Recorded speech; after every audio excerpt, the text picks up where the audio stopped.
Shalom, bien-aimés dans le Seigneur, nous vous saluons dans le nom précieux et glorieux de notre Seigneur Jésus. Nous sommes dans la joie de pouvoir réellement communier et partager la parole du Seigneur. C'est votre bien-aimé, le pasteur Philippe Mukenge, pour votre émission Louons l'Éternel, une émission qui passe tous les lundis à partir de 20 heures. Nous avons quelques petits retards parce que bon, on a aussi quelques petits soucis par rapport au logiciel. Donc nous croyons que le Seigneur va pouvoir réellement nous faire grâce afin de pouvoir réellement nous permettre de pouvoir partager, n'est-ce pas, la parole du Seigneur. Que l'Éternel, notre Dieu, vous soit très favorable, que l'Éternel puisse réellement accorder à chacun tout ce dont nous avons besoin afin de pouvoir réellement être dans la joie et pouvoir réellement élever et glorifier le nom de notre Seigneur Jésus. Nous ne sommes pas sûrs que, voilà, nous attendons de voir réellement réagir les indicateurs, les témoins ici pour pouvoir réellement communier avec les bien-aimés. On espère bien que cela va pouvoir réellement s'arranger d'ici là. Que le Seigneur qui nous a donné ce moment soit élevé et glorifié pour la gloire de notre Seigneur Jésus. Nous croyons à sa miséricorde, nous croyons à sa bonté, nous croyons que l'Éternel va pouvoir réellement accorder chacun de nous sa grâce et nous pensons que Dieu nous sera très favorable. Donc, je suis en train de pouvoir attendre le signal pour savoir si cela est en train de pouvoir passer. Donc, je vais, parce qu'il y a, ça fait un bout de temps, donc c'est vrai que nous sommes en train de pouvoir réellement enregistrer la vidéo, mais pour passer en direct, j'ai quelques soucis, quelques préoccupations, donc voilà, nous allons essayer de pouvoir voilà, donc je ne sais pas si ceci, bon, j'ai voilà le direct, donc je ne sais pas si je vais voir et je vais regarder pour voir si nous sommes en direct. Voilà, toutes nos excuses. Nous voulons vérifier simplement ce petit détail. Donc, voilà. Donc, ok. Voilà. Donc, mais j'ai pas de témoins ici. Donc, vous allez pouvoir m'excuser. Je vais pouvoir réellement, ok, chercher. Ah, voilà. Maintenant, j'ai un témoin qui me rassure que je suis en train de pouvoir passer en direct. Voilà, bien aimé dans le Seigneur, une fois encore, salutations dans le nom précieux et glorieux de notre Seigneur Jésus et que la paix, la grâce du Seigneur vous soit accordée parce que nous croyons que Dieu est bon, Dieu est miséricordieux. Vous allez nous excuser pour ce petit retard parce que il y a toujours de nouveautés dans la technologie et nous voici confrontés à cette nouveauté. Donc, nous allons pouvoir réellement nous habituer avec ça, comme c'était une première fois. Donc, il fallait me rassurer que cela vous parvient. Et comme j'ai un témoin qui m'indique que véritablement vous êtes en train de pouvoir réellement nous suivre. Nous croyons que Dieu nous sera favorable et il va pouvoir réellement accorder à chacun de nous un moment de bénédiction. Voilà pourquoi nous prions afin que l'Éternel puisse vous combler réellement de toutes les bénédictions qu'il a préparées pour vous, que cette parole puisse réellement vous apporter la joie, la paix, la solution à vos préoccupations dans le nom puissant et glorieux de notre Seigneur Jésus. Et comme vous le savez, chaque lundi, c'est votre émission Louons l'Éternel, une émission qui traite des cantiques, une émission qui vous permet de pouvoir réellement approfondir la parole du Seigneur au travers les cantiques. Et aujourd'hui, nous avons intitulé Alpha et Oméga, donc le cantique de notre bien-aimé, l'apôtre Mardi, si je ne me trompe pas. Et il a chanté avec les bien-aimés de Lubumbashi. Bon, ils sont vraiment pas Lubumbashi, mais bon, du Katanga. Je ne sais même plus s'ils sont dans le Katanga ou comme on a divisé, n'est-ce pas, nos régions. Donc, nous allons pouvoir réellement passer ce moment avec tous ces bien-aimés. Voilà, bien-aimés dans le Seigneur, sans plus tarder, nous allons passer dans notre cantique et après nous allons revenir dans notre studio virtuel pour partager la parole du Seigneur. Que l'Éternel vous soit favorable et que l'Éternel vous assiste dans le nom précieux et glorieux de notre Seigneur Jésus. Amen.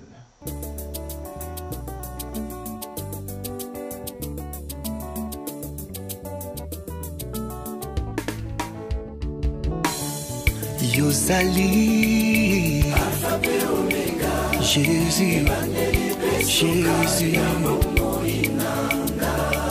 tu es le même hier, aujourd'hui, éternellement, mon Jésus. Oh, Yosali, la bombe Zambi, Oze bandeli pesuka na nyoso na bombo na ngai Nzambe Yahweh basantu tokende go. Alléluia. Merci Jésus.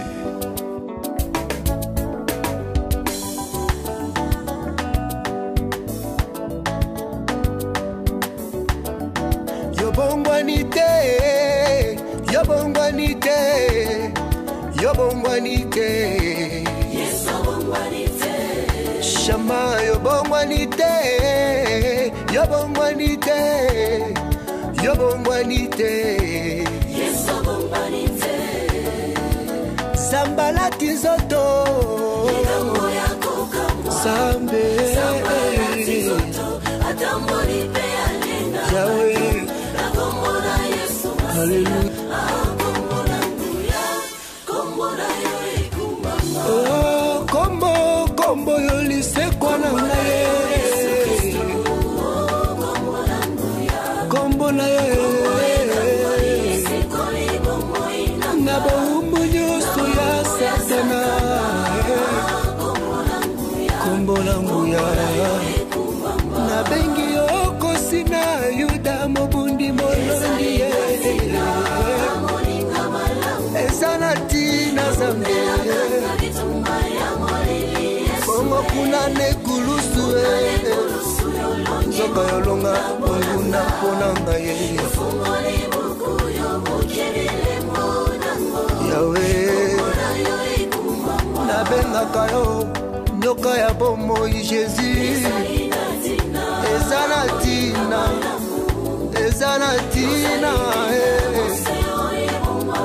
Bongo nyoka ya motako Kosa tombola gine sobe Yesu na benga kayo Nguba na ngai Jésus Yango posa motema na ngai Basantu bafandi na kimya Oza kombo eleki bakombo nyoso Kombo eleka maladi bomola nzoto na ngai Esikoli bomoi na ngai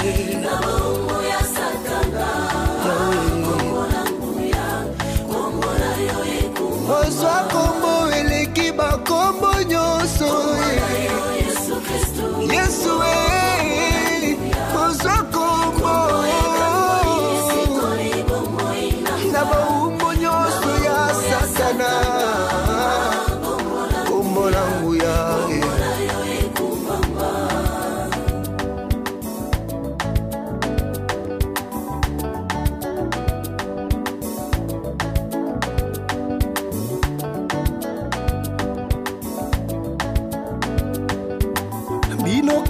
nyonso eyembela kombo na Yesu Masia, mabolongo nyonso ekumamela Yesu mokonzi na bakonzi, ye mayele na ngai kombo ekangoli esikoli bomoi na ngai, na bombu ya satana ye kombo mosusu te se ya yo ye, kombo na yo ekumama, kombo eleki likolo ya bakombo nyonso ye, kombo na yo ndenzele komema biso epai ya tata, kombo na Yesu lisekwa ya bomoi na ngai,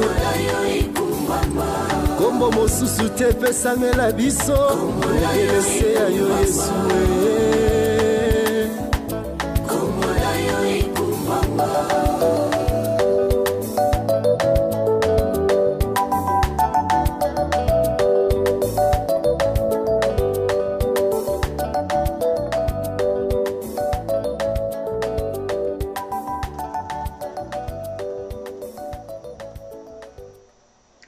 Voilà, bien-aimés dans les seigneurs, nous revenons dans notre studio virtuel pour pouvoir réellement partager la parole du Seigneur. Et comme le bien-aimé l'a chanté, le Seigneur est dit l'alpha et l'oméga, le commencement et la fin de toutes choses.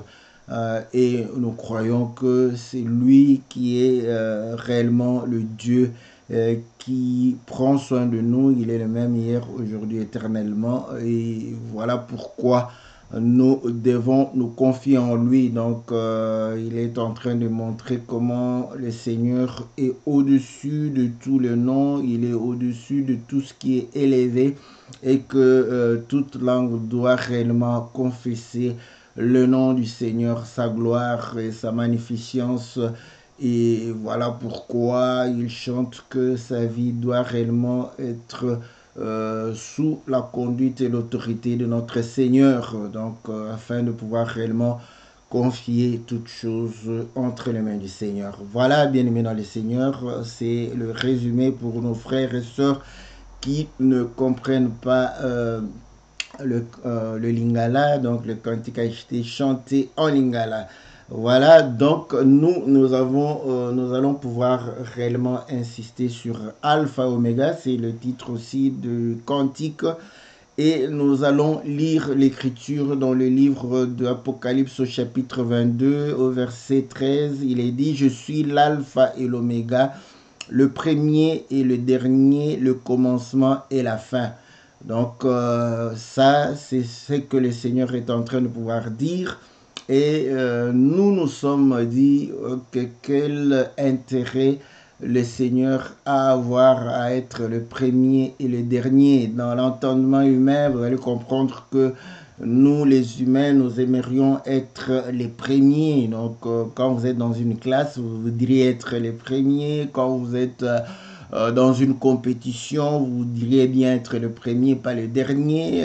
Donc, quand vous êtes, n'est-ce pas, en train de pouvoir faire quelque chose, vous aimeriez être voilà, au devant et non en arrière. Mais lorsque le Seigneur est en train de pouvoir dire, il est le premier et le dernier, donc il y a quand même voilà, une signification à cela, l'alpha et l'oméga, et nous savons que ici on dit le commencement et la fin. Voilà, donc c'est ce que le Seigneur est et c'est ce que nous voulons partager.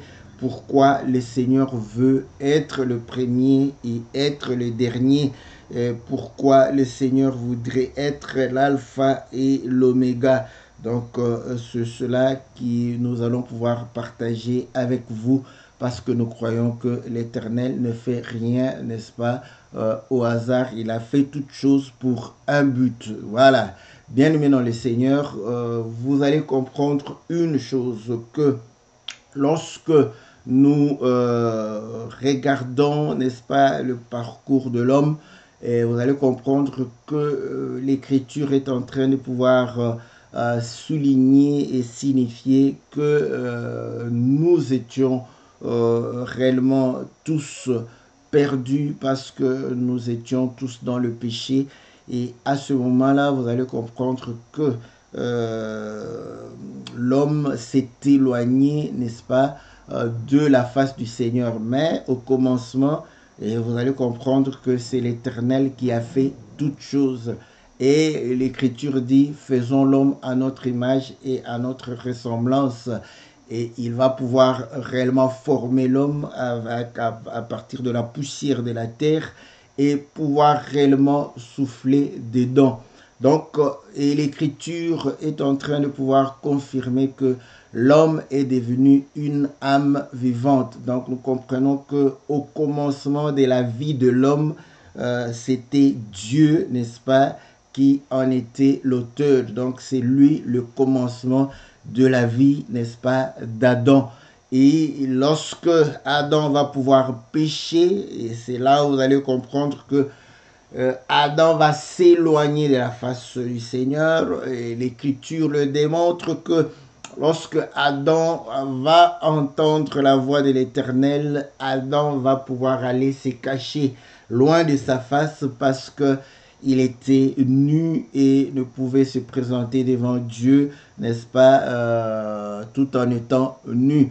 Et l'Éternel va lui poser la question, où es-tu? Et Adam répondra sans pouvoir s'en cacher pour dire que je suis nu et je me suis caché. Et le Seigneur va pouvoir lui poser la question, qui t'a appris que tu es nu? Donc là, il va pouvoir réellement venir et habiller l'homme avec la peau de l'animal et pouvoir, parce que l'homme s'était déjà éloigné de lui-même, et vous allez voir que le Seigneur va pouvoir réellement, c'est une façon d'acter, hein, donc de pouvoir réellement chasser l'homme qui s'était déjà éloigné. Et là, vous allez comprendre que cette image démontre à suffisance que l'homme prend sa vie, n'est-ce pas, entre ses mains. Donc, il va prendre sa vie en charge et pouvoir réellement s'orienter. Et c'est tout à fait normal qu'après que l'homme soit éloigné de Dieu, que nous puissions voir les deux natures qui se retrouvent dans l'homme. Et là, vous allez comprendre que nous avons la postérité de Caïn qui va se prendre en charge vraiment. Et là, quand nous lisons la postérité de Caïn sur le plan humain, cette postérité s'est prise en charge. Lisons quand même l'Écriture dans le livre de Genèse chapitre 5. Genèse chapitre 5, l'Écriture dit ceci, 4 d'abord. Au verset 17, Caïn connut sa femme, elle conçut et enfanta. Enoch, il bâtit ensuite une ville et donna à cette ville le nom de son fils Enoch. Enoch engendra Irad, Irad engendra Mehuiel, et Mehuiel va pouvoir engendrer Métushel va engendrer les mecs. Les mecs prirent deux femmes, le nom de l'une était Ada et le nom de l'autre Tsila. Ada enfanta Jabal et il fut le père de ceux qui habitent sous les tentes et près de troupeaux. Le nom de son frère était Jubal, le père de tous ceux qui jouent la harpe et du chalumeau. Tsila de son côté enfanta Tubal-Caïn qui forgeait tous les instruments d'airain et de fer. La sœur de Tubal-Caïn était Nama. Donc ici on voit une organisation. Ils vont bâtir des villes, ils vont pouvoir réellement se lancer dans l'agriculture, ils vont pouvoir se lancer dans l'organisation événementielle. Vous allez voir que donc c'est le sens de l'organisation et aujourd'hui, n'est-ce pas, l'humain s'est pris en charge. Et là, vous verrez que du côté d'Adam, on ne parle pas tellement de l'organisation de ceci, donc on va pouvoir plus parler de ceux qui vont invoquer le nom du Seigneur. Donc, vous allez comprendre que Caïn se prend en charge Et Adam et sa postérité, Seth et les autres, vont se prendre aussi en charge, n'est-ce pas? Mais ils vont pouvoir réellement invoquer le nom du Seigneur. C'est là la grande différence. Mais ce que je voulais, donc, l'Écriture dit que l'homme va pouvoir pécher par Adam, n'est-ce pas? Le péché est entré dans le monde.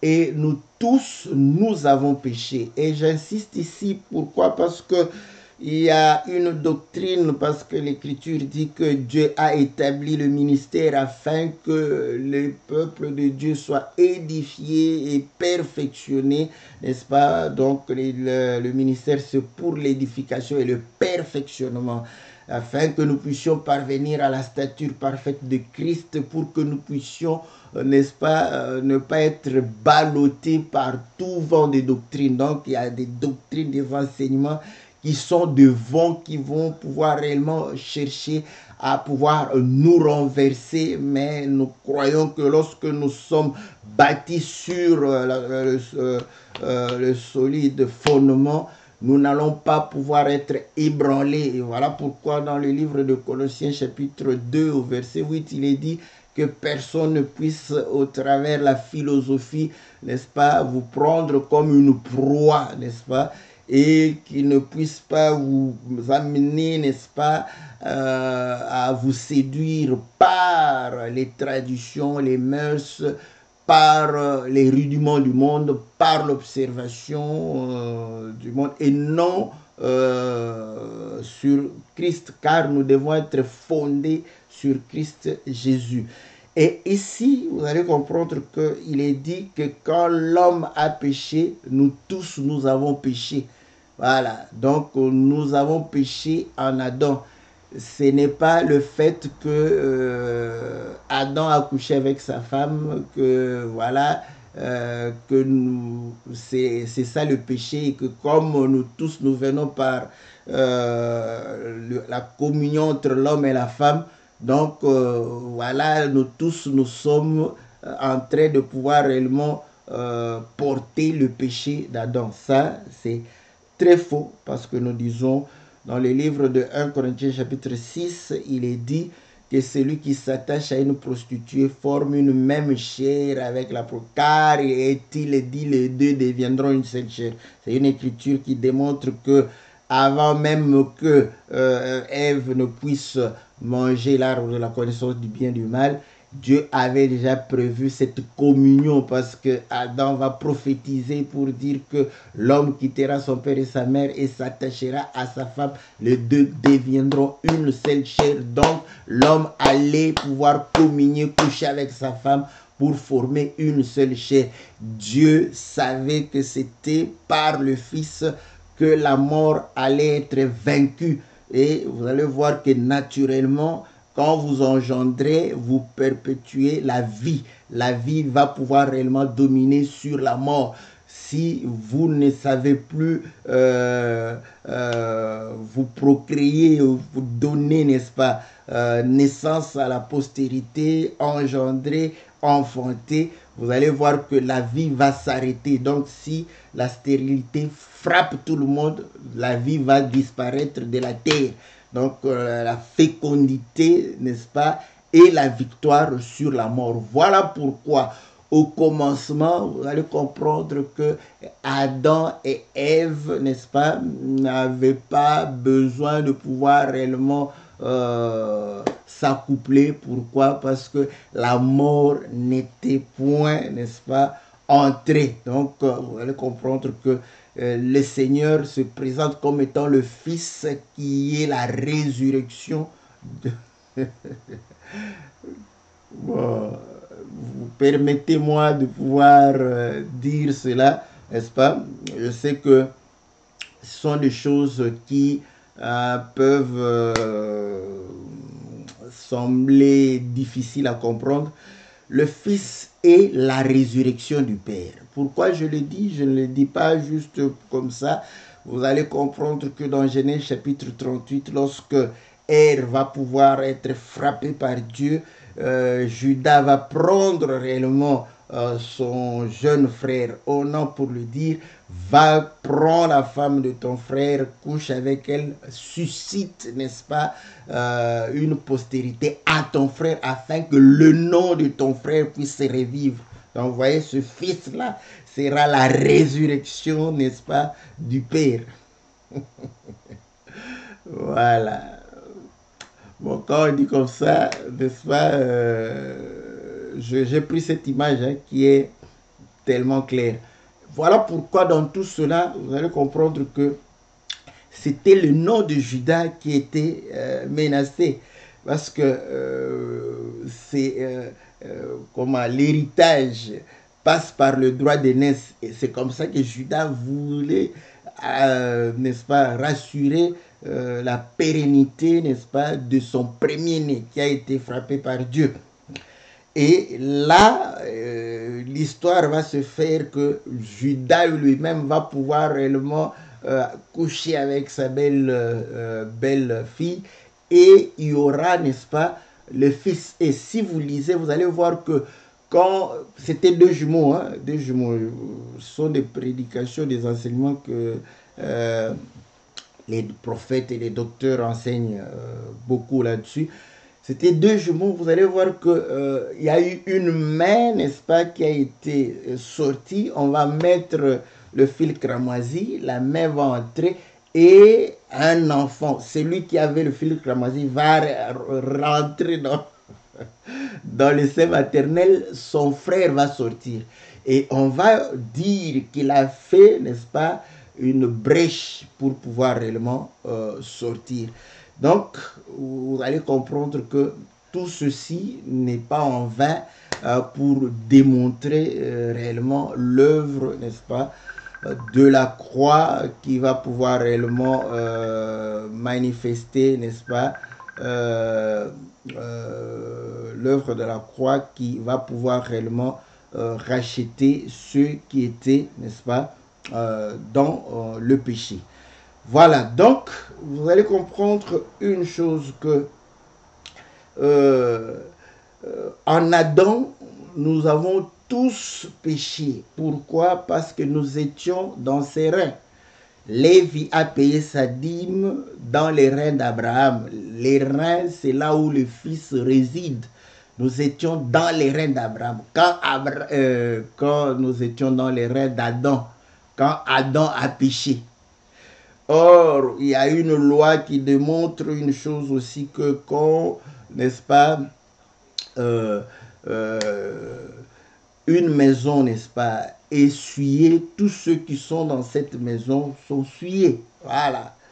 Adam, l'Écriture dit que nous portons, n'est-ce pas, le corps d'Adam. Donc, nous habitons dans la maison d'Adam, dans la tente d'Adam, dans cette tente qui a été souillée. Voilà. Donc, voilà pourquoi, n'est-ce pas, nous tous, nous étions perdus, privés de la gloire de Dieu. Nous tous, nous étions, n'est-ce pas, voilà, éloignés de la face du Seigneur. Ah, voilà. Or, le Seigneur, c'est Alpha et Oméga. Et là, vous allez comprendre pourquoi le Seigneur va pouvoir réellement chercher à sauver l'homme, Adam. Parce que c'est lui qui a commencé, n'est-ce pas, avec Adam. Et l'Écriture dit que c'est lui qui a commencé cette œuvre, la rendra parfaite. Voilà, Dieu, dans ses habitudes, amène l'œuvre à la perfection. Voilà pourquoi dans la création, chaque jour, le Seigneur venait pouvoir réellement manifester, n'est-ce pas, ses œuvres. Lorsqu'il va estimer que l'œuvre était parfaite, il va pouvoir réellement se reposer. Donc, il a l'habitude d'amener l'œuvre à la perfection. Pourquoi? Parce qu'il a commencé. Pourquoi? Parce qu'il a été l'alpha. Pourquoi? Parce qu'il a été le commencement. Pourquoi? Parce qu'il a été le premier. Et il en sera le dernier pour dire qu'il aura le dernier mot. Et le dernier mot, c'est réellement très bon, je crois. Voilà. Donc, dans la cotation, voilà, voyons voir, voilà, l'écriture dit ceci, au verset 31 du chapitre 1 de Genèse, Dieu vit que tout ce qu'il avait fait, et voici cela était très bon. Voilà. Ainsi, il y eut un soir, il y eut un matin, ce fut le 6e jour. Vous allez comprendre qu'il va pouvoir commencer à créer, et là-bas, vous allez voir que Dieu vit que cela était bon, voilà, parce que ce qu'il fait est bon. Mais il va pouvoir chercher à amener cela à la perfection. Et vous allez voir qu'il va trouver que c'était très bon. Voilà pourquoi le 7e jour, il vient sanctifier le 7e jour. Il vient bénir le 7e jour. Il vient réellement couronner son œuvre. Voilà. Donc, il est l'alpha et l'oméga parce qu'il a la responsabilité de pouvoir amener l'œuvre à son achèvement. Voilà pourquoi nous avons l'habitude de pouvoir dire que si le Seigneur fait son œuvre en toi, tu ne te perdras point, parce que c'est comme si le Seigneur a commencé l'œuvre et tu t'es perdu comme ça. Écoutez ce que le Seigneur dira, n'est-ce pas, dans le livre de Jean chapitre 17, n'est-ce pas? Jean chapitre 17, parce que les gens vont dire, bon, on peut se perdre, oui, ça c'est bien, ça c'est le raisonnement, n'est-ce pas, de l'homme. Mais écoutez ce que le Seigneur dit, Jean chapitre 17, au verset, voilà, au verset, je commence au verset 9. C'est pour eux que je prie, je ne prie pas pour le monde, mais pour ceux que tu m'as donnés, parce qu'ils sont à toi, et tout ce qui est à moi est à toi, et tout ce qui est à toi est à moi, je suis glorifié en eux. Je ne suis pas dans le monde et ils sont, je ne suis plus dans le monde, ils sont dans le monde. Je vais à toi, Père Saint, garde en ton nom ceux que tu m'as donnés afin qu'ils soient un comme nous. Lorsque j'étais avec eux dans le monde, je les ai gardés en ton nom. J'ai gardé tout ce que tu m'as donné et aucun d'eux ne s'est perdu. Ça, j'aime bien. Le Seigneur sait. Il sait bien parler français. Aucun d'eux ne s'est perdu. Donc, je les ai, aucun d'eux ne s'est perdu. Voilà. Après, il dit, n'est-ce pas? Sinon, n'est-ce pas? Le fils de la perdition, afin que l'écriture fût accomplie. Donc, c'est lui qui s'est perdu, c'est celui qui était destiné à se perdre. Voilà. Et le Seigneur le savait, vous savez, le jour où il leur a dit que celui qui ne mangera pas ma chair et ne boira pas mon sang n'aura pas la vie éternelle, les gens sont partis. Parce que là, ils se sont dit que non, ça c'est une nourriture à laquelle nous ne sommes pas habitués. Voilà pourquoi vous allez comprendre que la parole que nous prêchons, n'est-ce pas, parce que nous donnons la chair du Fils de l'homme et le sang. Comprenez que les hommes charnels ne pourront pas manger cette nourriture, même si vous préparez ça avec beaucoup d'oignons, de tomates, tout. Dès que vous leur dites que c'est la chair de l'homme, du Fils de l'homme, ils vont refuser de pouvoir manger, n'est-ce pas? Et ils vont s'en aller.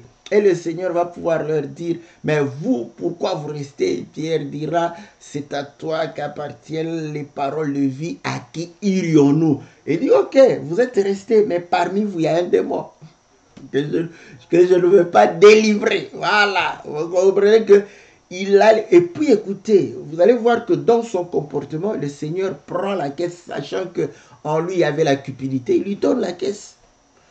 Donc le Seigneur, et ne le contrôle même pas, il lui permet de pouvoir réellement manifester sa nature. Voilà pourquoi il dit, tout ce que tu m'as donné, je les ai gardés, j'ai travaillé, j'ai été le premier à les aimer.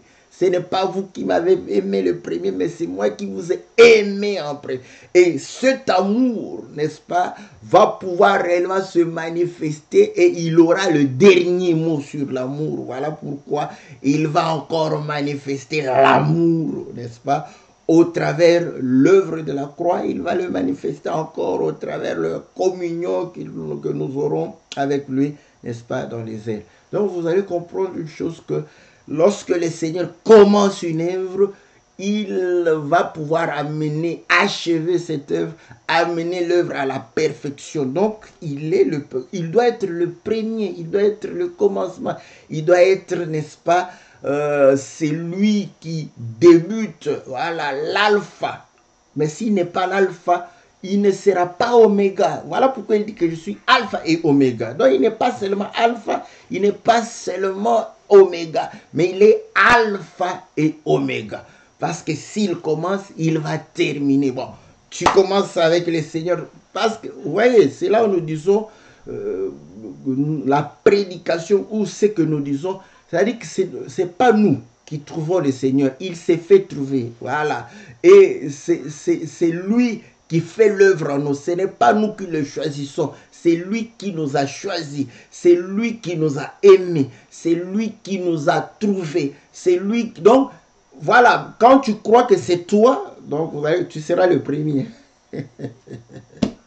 Il est jaloux, il n'aime pas, il est le seul à être premier. Donc, ce n'est pas l'homme qui peut aimer le Seigneur en premier. Voilà pourquoi nous disons que c'est lui que le Seigneur a aimé. C'est lui que le Seigneur, à qui le Seigneur s'est révélé. C'est lui à qui le Seigneur donne son esprit. Celui-là ne peut pas se perdre. Il ne peut pas se perdre, voilà. Parce que sinon, le Seigneur ne sera plus alpha et oméga. Le Seigneur ne sera plus le commencement et la fin. Il ne sera pas le premier et le dernier. Donc, le Seigneur, il sera alpha et après, il s'étonne. Oh, comment? Mais je ne peux pas être oméga de la vie de cet homme. Voilà.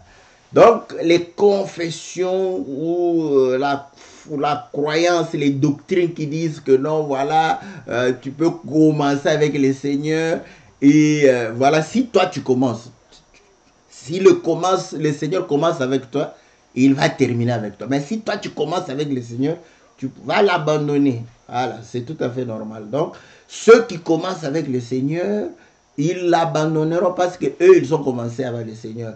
Mais ceux avec le Seigneur commencent avec eux. Le Seigneur, parce qu'il est le premier, et il dit il est le dernier. Il est le commencement, il est la fin. Il est, n'est-ce pas, alpha et oméga.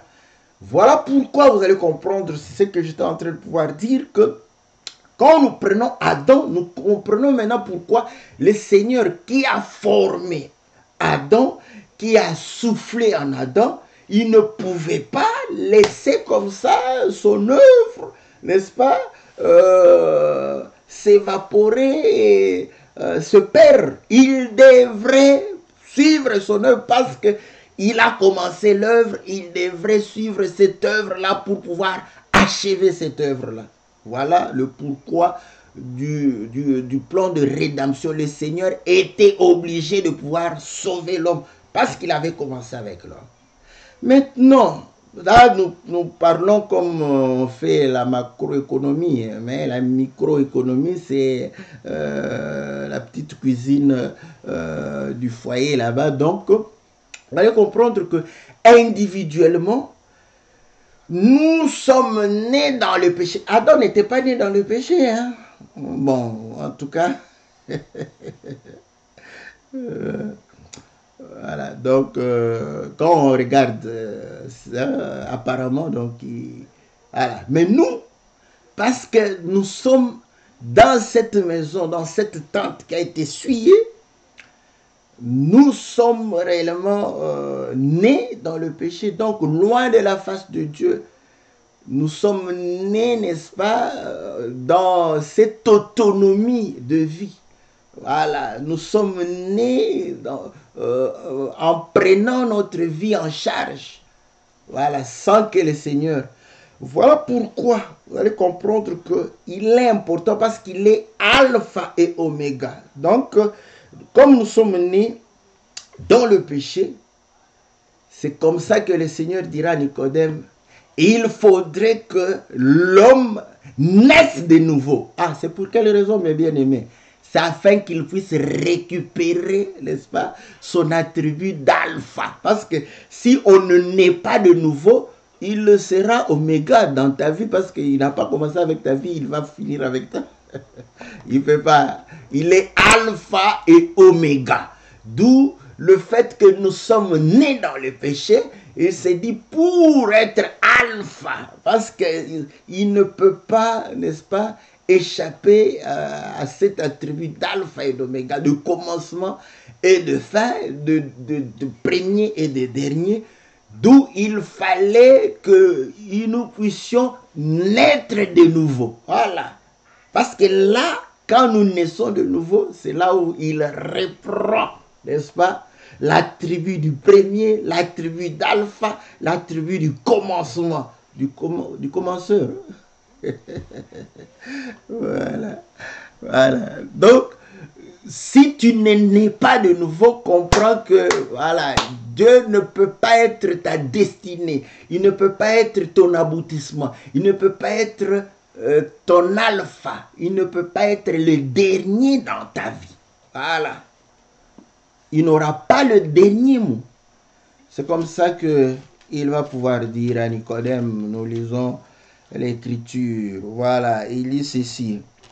Au verset 3 de Jean 3, Jésus lui répondit, en vérité, je te l'ai dit, si un homme n'est né de nouveau, il ne peut voir le royaume des cieux, parce que dans le royaume des cieux, je suis l'alpha et l'oméga. Je suis le commencement de la vie de tout un chacun et, n'est-ce pas, l'aboutissement de leur vie. Donc, une vie dans le royaume ne peut commencer sans le Seigneur. Or, l'homme avait déjà péché. Vous comprenez?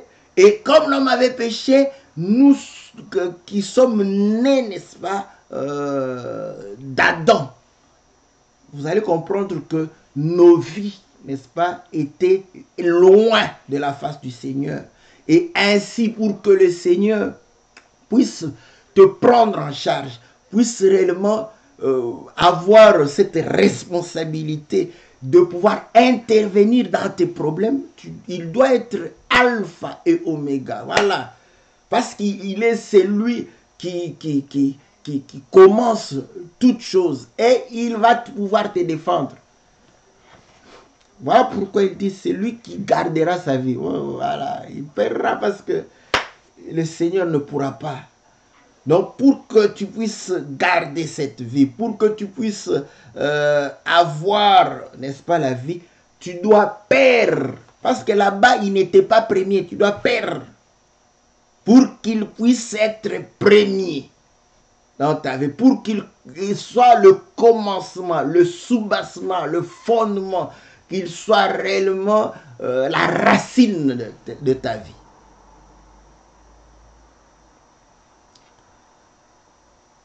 Et Nicodème lui dit, comment un homme peut-il naître quand il est vieux et peut-il rentrer dans le sein de sa mère et naître? Jésus répondit, en vérité, je te l'ai dit, si un homme naît d'eau et d'esprit, il ne peut entrer dans le royaume des cieux. Écoutez, pourquoi le baptême? Vous savez, le baptême d'eau, c'est très significatif. Dieu va pouvoir rassembler la poussière de la terre, n'est-ce pas? Et pouvoir réellement former l'homme. Mais d'où vient la poussière de la terre? Parce que l'homme, c'est la poussière. Voilà pourquoi il va tuer poussière. Tu retourneras à la poussière. Donc, l'homme, c'est la poussière. Écoutez, la Bible est tellement bonne que l'Écriture dit ceci. Genèse chapitre 1 au verset 9. Dieu dit que les eaux qui sont au-dessous du ciel se rassemblent en un seul lieu, que le sec. Alléluia, j'aime ça. J'aime ça. Vous voyez, le sec. Oh non, Dieu est bon. Dieu est bon. Le sec, c'est-à-dire, or, écoutez, dans l'entendement humain, lorsque vous avez, prenez de la terre, sortez la terre des eaux, il y aura encore de la boue. Mais non, le Seigneur dit que le sec, donc quand la terre sort des eaux, la terre est sèche, c'est le sec. Alors, voilà pourquoi dans Genèse chapitre 2 on dit, parce que la terre était sèche, elle ne pouvait pas donner la vie. Voilà. Mais vous voyez, l'homme est poussière, l'homme est né, qui a enfanté l'homme, qui a enfanté Adam, c'est l'eau. La mère d'Adam, c'est l'eau. Voilà pourquoi quand l'autre est en train de pouvoir dire, l'homme peut-il rentrer dans les seins? Alléluia, l'homme doit rentrer dans l'eau. Parce que c'est le sein maternel. Oh, gloire au Seigneur, gloire au Seigneur. L'homme doit rentrer dans l'eau. Si tu refuses le baptême d'eau, mais tu refuses de rentrer dans les... Tu ne seras pas né de nouveau. Pour naître de nouveau, il faut rentrer dans les seins maternels. Et le sein maternel de l'eau, de la terre, du sec était la mer, les eaux. Voilà pourquoi le baptême, n'est-ce pas? Tu dois être baptisé dans l'eau. C'est de l'eau physique, hein? Alléluia. Bon, je ne sais pas, moi, c'est pas moi qui ai créé l'eau, hein? C'est Dieu qui a créé l'eau. Donc, tu dois rentrer là-bas. Écoutez, vous allez comprendre que Naaman va pouvoir aller et vouloir chercher sa guérison. Le prophète va lui dire, Naaman va plonger dans l'eau.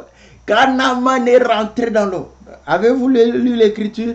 Naaman en est sorti, la Bible dit que sa peau était comme la peau d'un bébé, d'un nouveau-né. Bah, ça j'aime ces choses. Ah, ça c'est bon. L'évangile, c'est très très bon. Voilà, donc vous allez comprendre que voilà pourquoi nous devons, n'est-ce pas, rentrer dans les seins et sortir. Nous avons sorti comme Naaman, comme des nouveaux-nés, des bébés.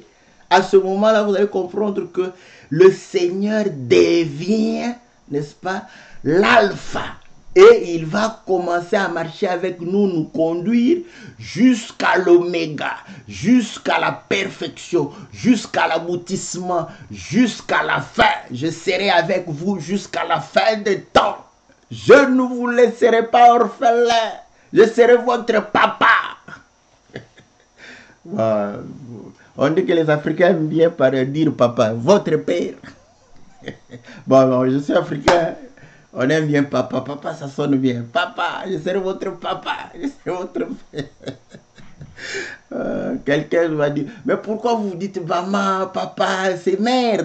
Effectivement, vous allez voir que dans les Écritures, le mot utilisé, c'est mère. Hein? Mère, père. Mais nous, Africains, c'est toujours papa qui vient. Voilà. Que le Seigneur soit loué, que le Seigneur soit béni. Donc, vous allez comprendre que voilà pourquoi la nouvelle naissance, c'est capital afin que le Seigneur puisse reprendre le commande de la vie et qu'il puisse nous guider, n'est-ce pas, à notre destinée.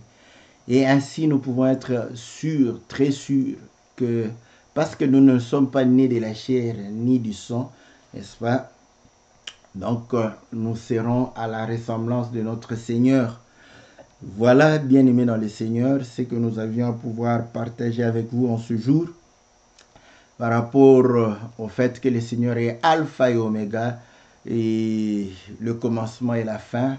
Donc, pour vous dire que, bien-aimés, repentons-nous, n'est-ce pas, soyons baptisés, parce que celui qui n'est pas, voilà pourquoi celui qui ne sera pas sauvé, parce que voilà, c'est simple, hein? Les choses sont... Si tu refuses le baptême, tu ne seras pas sauvé. Ne viens pas avec les histoires, oh non, tu n'es pas un brigand d'abord, hein? Tu n'es pas crucifié pour venir dire, celui qui a été le brigand qui a été crucifié, toi tu es crucifié. Viens, on va te plonger dans l'eau, c'est tout. Mais non, et le brigand, oui, lui il était à la croix, toi tu étais à la croix, tu es à la croix avec le Seigneur.